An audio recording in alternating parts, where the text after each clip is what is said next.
আচারের নাম শুনলে জিভে পানি আসে না এমন মানুষ খুঁজে পাওয়া দুষ্কর। তাছাড়া খাবারের স্বাদ বাড়িয়ে দিতে আচার এক কথায় অসাধারণ। পর্যটন নগরী কক্সবাজারের বার্মিজ মার্কেটগুলো যেন এক একটা আচারের রাজ্য।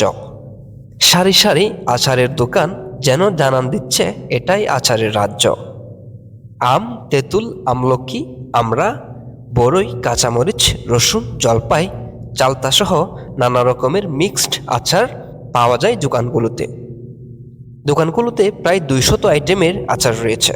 এর মধ্যে জলপাইয়ের আচার, আমের ঝাল আচার, আমের চাটনি, লেবুর আচার, বরইয়ের আচার, খেজুরের চাটনি, হট ম্যাঙ্গো পিকল, তেঁতুলের আচার, মিষ্টি তেঁতুল, আমলকির আচার, আমলকির রসগোল্লা, মরান চাটনি, আমড়ার আচার, আম ও তেঁতুল মিক্সড, বোম্বাই মরিচের আচার, মিক্সড ফুড চাটনি, কাঁঠালের আচার, চালতার আচার, কামরাঙ্গার আচার, বরই রোল, তেঁতুল রোল, আম বরই মিক্সড, সাতকরার আচার সহ দেশি বিদেশি আচার রয়েছে। আচারগুলো সাধারণত প্যাকেট এবং বোতলজাত করা হয়।